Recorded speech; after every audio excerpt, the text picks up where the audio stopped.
Welcome to Man Cave, Conversations with a Manly Man. Now, we see very many times people getting into depression and then also getting into addiction. Whatever kind of addiction you may think of, whether it's alcoholism, whether it's hard drugs, whether it's pornography, whatever kind of addiction. And many times society will judge somebody who's addicted and say, "Wacha na huyu, ni mlevi. This one got into alcoholism. This one started taking drugs." It appears like they just made a choice to slip into drinking and then got addicted. But what exactly causes a man to get into addiction?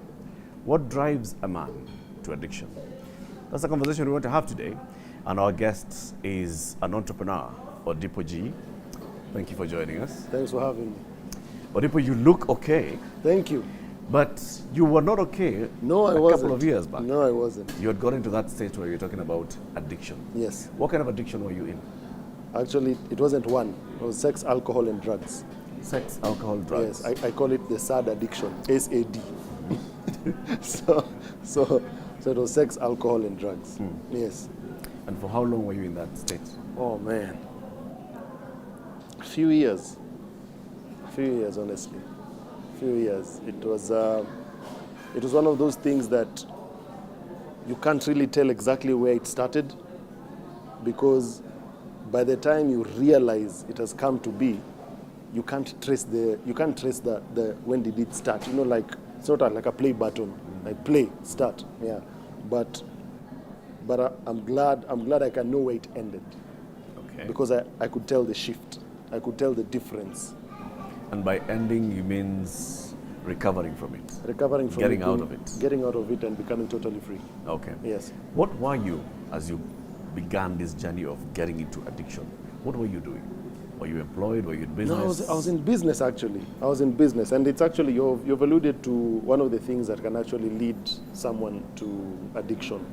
I was in business. At the time, I was a primary farmer. I was doing agriculture. Okay. So what happened was we had a simple business structure that involved us getting money from investors and then planting and then selling to exporters. That kind of like chain, you know. And as the team leader, I made some very bad choices and lost the money. You know, we lost a few millions. Wow. Yes, we lost a few millions, and the pressure. Within a span of how long? Within a span of about 3 years, between 2015, 16, 17. By 2018, things had gone south. You know, things had gone really south. So I was an entrepreneur, and I was in business, and just the pressure of losing that cash and the feeling of failure, the thought of handling lawyers, you know, death threats. You know, when you lose people's money. Whose money did you lose? Oh, I had investors. Okay. I had a number of investors, and I had friends also who had invested in the business. You know, so it was a combination. So it reached a point where now we were just handling lawyers, CID officers, because people thought we were charlatans, and people thought we were thieves. You know, people thought we had pulled a wash on them. Yeah. So that pressure was one of the catalysts. You know, and that can be like one of the things that actually drives men to addiction and to depression. You know, because what happens is you end up losing an identity. Unfortunately, most of the times we derive our identity as men based on external factors, Yes. on things that people can be able to see. Yes. And when those external factors are affected, you're also affected. Your manhood is affected. So that's how I got into. So taking a into step the back, catalyst, yes. as you started the business, did you at some point make money? Was it doing well at some point? Like, were you able to sit down someone and say, you know, I'm a big farmer, you know, No. this is what I'm doing. I'm involved in export business. Funny enough, no. What happened was we managed to raise a lot of money very fast. Very, very fast. We managed to raise a lot of capital.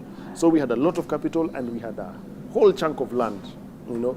So when we started to try to generate money, that's where now the issue came in. We started losing cash. Did the fact that you were able to raise money very fast, that means that you are a very good salesperson. You could pitch and convince people to give you money. And then you have acquire the tract of land, Yes. and you have the business idea. That gives you some sense of, Oh yeah. invincibility. Oh man. We had 65 acres, over 9 million Kenya shillings, over 20 workers. We were there. Was it the point now where you started balling properly? Actually, we never really started balling per se. That was one of the businesses. Okay. I had another business. Now that one was doing well. That one was okay. That one was the money that it started bringing was significant. We would pay bills. You'd sit down and you'd be able to fuel car. At the time I was married, you'd be able to bring the wife to a nice place like this. So it was okay. You were living the life. Okay. It was okay. I'm trying it was okay. to get to a point where we can identify Odipo G as this guy who has a number of businesses and he has some cash and he's able to walk into a pub and order a beer with friends. You have some sense of identity. Yes. Yes. Is this the point where you are actually able to, you are doing well? You could take your family out, like you said. You could take your friends out. Your friends could actually call you and say, "Hey, where are you today?" Come because through. you're the one who's buying. Yes. Right? Yes. That elevated your Your pride. It did. External factors, quite a number of external factors played a big role in making me feel manly. Quite a number. From the friends I kept, from the accolades I got, it really played a factor. I loved whiskey. Beer wasn't my thing. Beer would not get me high at all. So it felt really nice that I could download a whole bottle of Jack Daniels and still be able to drive. And your boys calling you and telling you, "Hey, you're the man. You are the Oga the top." And your bazoo. It really felt nice. From to the point where you're able to. People are saying, "We cannot have a plot without you." Yeah. Because manze, You're the life of the party. the life of the party, Right. So it brought that sense of affirmation, But what I did not know is that all that was trying to fill a bottomless pit that I had in my system, So all these external factors were trying to fulfill something that was intangible. And whenever you have an intangible need, it's very hard, practically impossible, to try and fill it with a tangible asset. What was this need? This need was identity. I did not have an identity. I'm a last born boy. I have 5 brothers ahead of me and 1 sister. And our sister came in later on when we were fairly teenagers. We were fairly grown up. So I had always grown up with 5 boys ahead of me. And I found myself, ever since I was a child, mimicking what they do, So I loved what this one brother did, I did it. I loved what this one brother did, I did it. So I was a collection of all these things. But I did not have my own identity. I did not know who Odipo was, to the point where even all my names, Odipo, Gerfas, Ochieng, I was named after my grandmother's brother. So I literally don't even have my...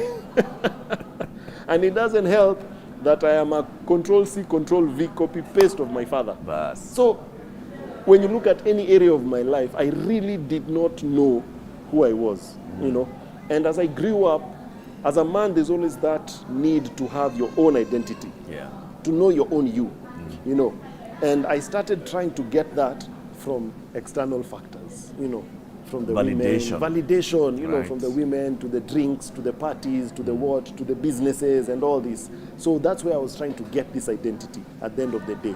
That's what I realized. As the things started now going south, Yes. this one business is not doing well. How did that affect that identity? Why? Because you see,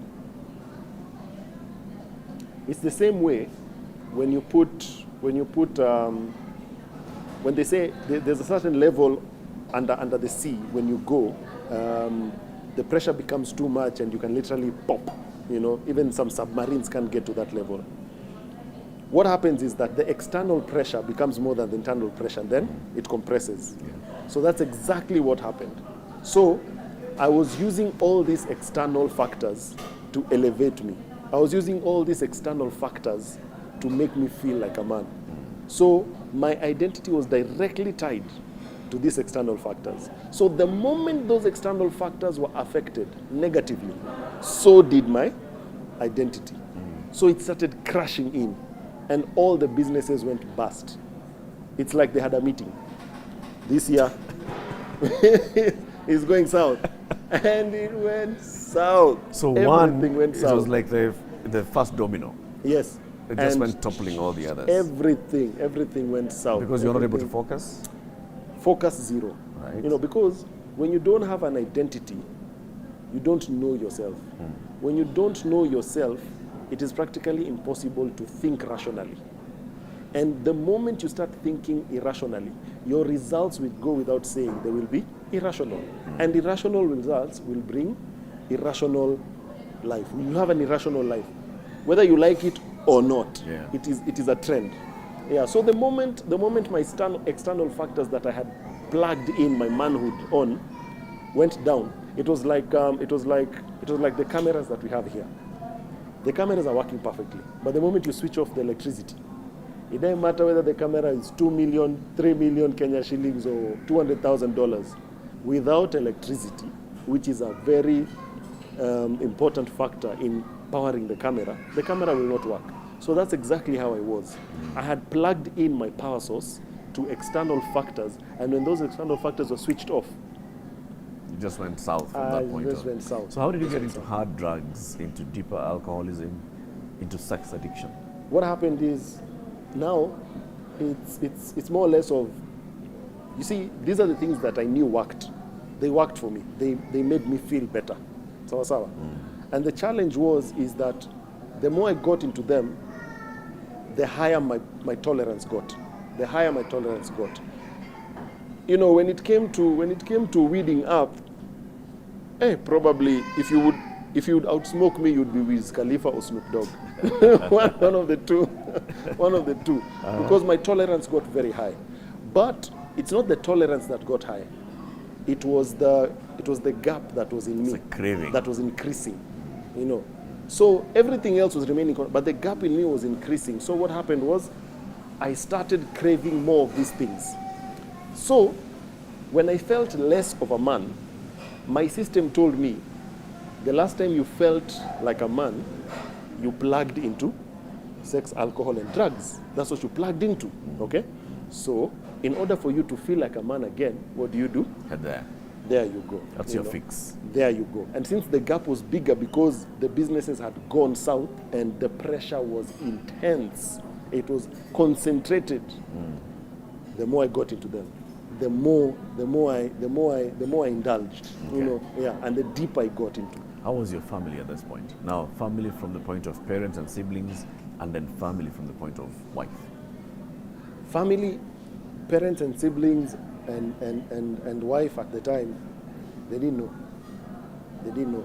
You know, They didn't know that the businesses were not doing well. they didn't know the business. They knew the businesses were not doing well. They just didn't know how badly. The extent. Yeah, the extent. They just didn't know how bad things were. You kept it hidden. I kept it hidden, and I had developed this nature of being a happy-go-lucky kind of like sanguine person, you know, and that's very easy. When you have that kind of nature, it's very easy to mask. I can be with you and we're having the time of our lives, man, Yeah. you know. Yeah. But by the time I'm going home, I'm in tears. Tara, when I'm in the car alone, I'm in tears, you know. When I wake up in the morning and I'm wondering, why am I alive, you know? I've attempted suicide a number of times. I usually say I was so poor I could not afford to could suicide. Could afford to die. And then Even I could death not did afford not even want you. death, you know, and I could not pay that bill, man, you know. So it reached that point when they did not know, you know, they didn't know the degree. But they know the could degree. see. They could They see could that see. you are taking more into alcohol. You're taking more into drugs. Well, I'd imagine your wife did not know that you're sexually addicted. She actually did not know. Honestly, she actually, you know, the thing is this. Yeah. One of the things people need to identify, need to understand is that an addict is a very good liar and an exceptional deceiver. You know, and these are the things that made me end up getting into a divorce and all that. You know, because I was an exceptional liar, exceptional deceiver, and a perfect manipulator. So when you put those three together, it's very easy to hide some of these things. Yeah. You become witty, you know. you know that, hey, she can be able to smell the alcohol. So what I'll do, I'll switch into an odorless drug. I'll take Molly here, you know, I'll take this. So you become clever, you become more witty, you become unakom janjes vile tunasema kwa lugha ya mtaa. Unaona? Yeah, so it was a bit challenging for them to be able to say, hey, by the way, we need an intervention for you. Because So you did not get to that point where where they said, they were saying, you know, this is too much. This is too much. It's actually me who told them. That you were in trouble. Yes. What made you? What got you to that realization, to that acceptance that there's a problem? I got tired. Yeah, I got tired, Eric. I got tired. It was such a fatigue-filled life. Waking up in the morning, 8 o'clock, and I'm tired, and I've done nothing. I just have, my mind is just heavy. My heart is just broken. My body is not functioning. Nothing seemed to. I got tired. Where the only thing, to the point where I would envy the people who'd commit suicide. I'd envy them, you know. And that's the trajectory I started taking now, going to attempting suicide and all that. And I would have succeeded. Actually, I was 100% sure I was not going to see 2019. I was sure that my last year on earth was 2018. I was 100% sure. And I had purposed. That's how by the end of 2018 is when now my life just took a shift. You know, it just took a turn. And I decided, you know what?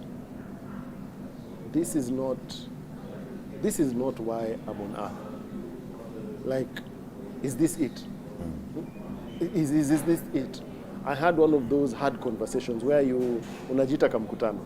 Yeah. And you definitely start asking yourselves, you become brutally honest with yourself. Uh-huh.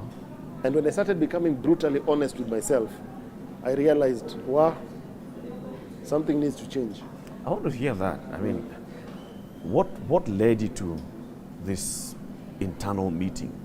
How did it happen? I mean, what triggered it? Was it some external force? Was it a friend who mentioned something? What is it? I mean, did you just wake up one day and thought, no, let me have a meeting? Actually, what triggered it, I started asking myself the hard questions. Like, okay, am I here? What on earth am I here for? You know, I know what I'm doing is definitely not what I'm supposed to do. I know for a fact. You know, I know for a fact I have the need to be free from this depressing feeling. I have a need, you know. And the moment I got to that point of overcoming my fear and going past my shame, that's when now it opened up.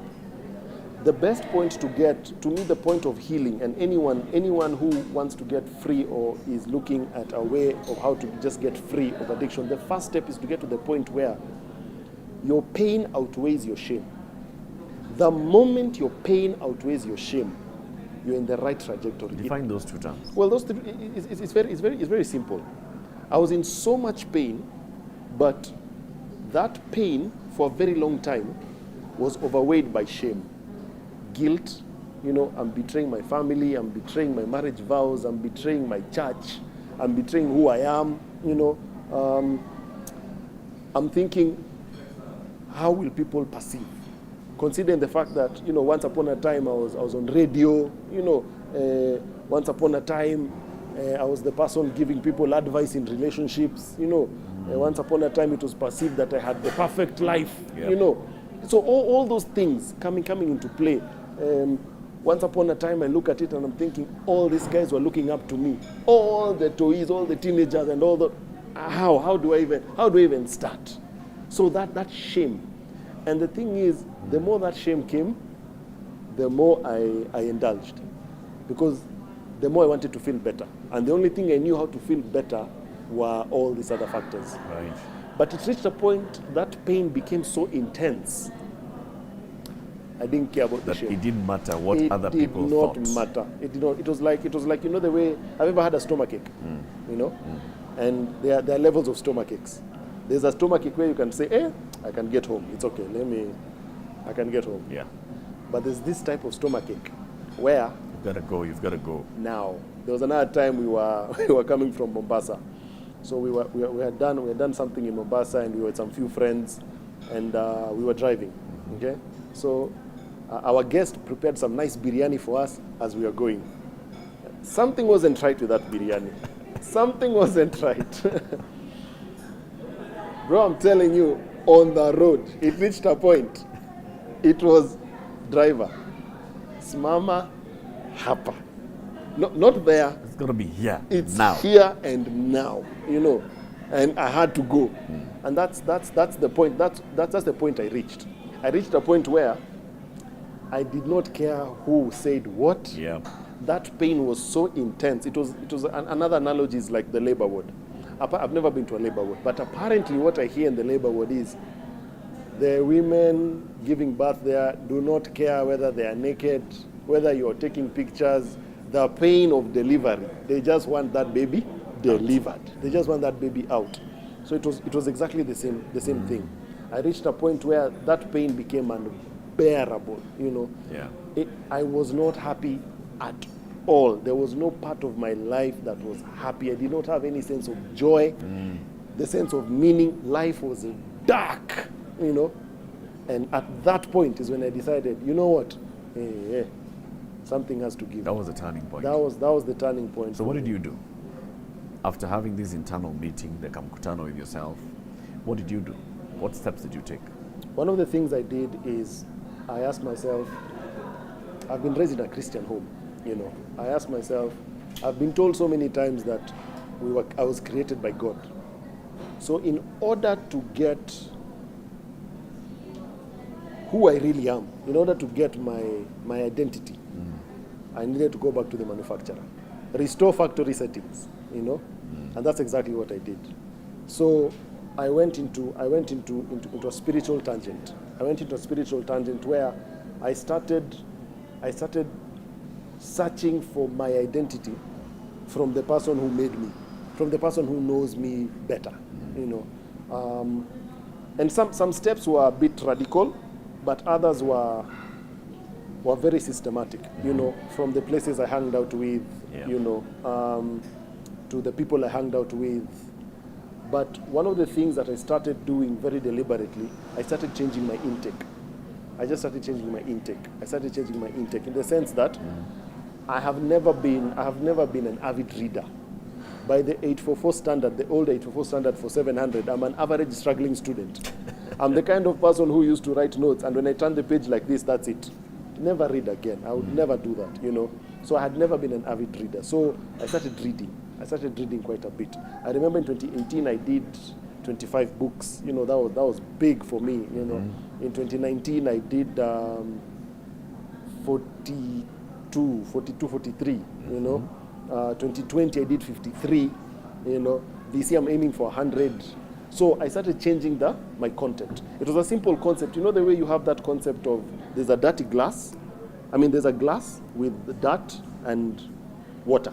Yep. So the water becomes dirty. Yep. But then when you put it under a running tap, eventually all the dirt comes out and the water becomes clean.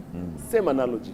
So I just needed to change the content that was in me. Because changing your content. Yeah, because it's impossible to be depressed without voices. It's impossible. You cannot be depressed without voices. There are always voices in here. And they're not one or two. It's a legion. It's a legion, literally. It's a legion. So I started changing the content that was in my system. And I realized that the more I changed the content, I did not need to worry about my external factors. Okay. Yeah. So did this now help you to start facing the people that you owed, your business partners? Yes. And what kind of conversations were you then having them? Honest conversations. I was telling them, I lost the money and I'm working hard to pay you guys off. Thank God we will be debt free by end of this year, which is excellent. So it is something that I had to face, the way people say you have to face your demons. One of the things that really came through are the lessons I learned from, there's this program called Man Enough that we did, I also bundled up with a few men. There's a fellowship called Muscles, you know, that I'm in. So those are the kind of things I started plugging myself into. Yeah, I started consuming. I started just changing my content. And the more of my internal content I started changing, I realized that my external environment was also adjusting accordingly. Okay. And pole pole too. But the first thing I did was deliberate steps to actually adjust my content. Yeah. And now you have an identity. Oh yeah. So as you sit here today, who would you say Odipo G is? Who's Oh man. Odipo G is an agent of transformation. No doubt. Odipo G is an agent of transformation. And that's why I love what you guys are doing, you know, because it's needed. Many people strive for change, but very few people go for transformation. The two are very different. You see, change, like right now, I have on my jumpers, I have on my jodos and everything. I can change very easily into a suit. That's change. Yeah. You see. But transformation is, I was once a zygote. I can never go back to being a zygote because I have transformed into what I am today. And that right there is the essence that we need to get to as men. We need to stop striving to get to change things, but get to the point where you're able to transform. Now the thing about change and transformation is that change is something that can be achieved using external factors. That's very easy. But transformation is something that starts from within. You start with yourself, you know, and that's how it comes about. The moment you get to the point of you want transformation, you're on the right path. very well Because said. one takes a very long time and the other one is instantaneous. Many people strive to get to the things that can help them, but not the things that can heal them. So for me, I was looking forward to the things that can be able to help me cope with the stress I was going, you know, help me cope with all these things that were going wrong in my life. But none of them was healing me. But when I got to the point of realizing that by the way, these things they're helping me, but they're not healing me, I strived to go for the things that would heal me. And the things that would heal me, all of them were in my power. All of them. It's stuff that you could go for, control. Yes, stuff in my control. Odipo G, thank you very much. Thank you for sharing your story. I appreciate it. You're now back in business. You say you are hoping to get your debt cleared. Yes. We're back a in couple business. months' time. We do this. This is us, you know, and we're hoping to. We will. We're getting on our feet fairly well, slow but steady. Of course, one of the mistakes that we made the last time was going too fast. You know, Learn your chewing more. lessons. My friend, ushaungua mpaka ukashura. Steady does it. Yeah. So now we're coming back slowly, Right. and we thank God for where we are and where we're going. Thank you, man. Anytime. Thank you for sharing your story. Anytime. There it is. It's all about self-identity. It's all about knowing who you are as a person. It's all about being truthful to yourself. And also, you don't need to seek validation from others once you know who you are. And that could halt your very first journey towards depression. This is Man Cave. Thank you for watching.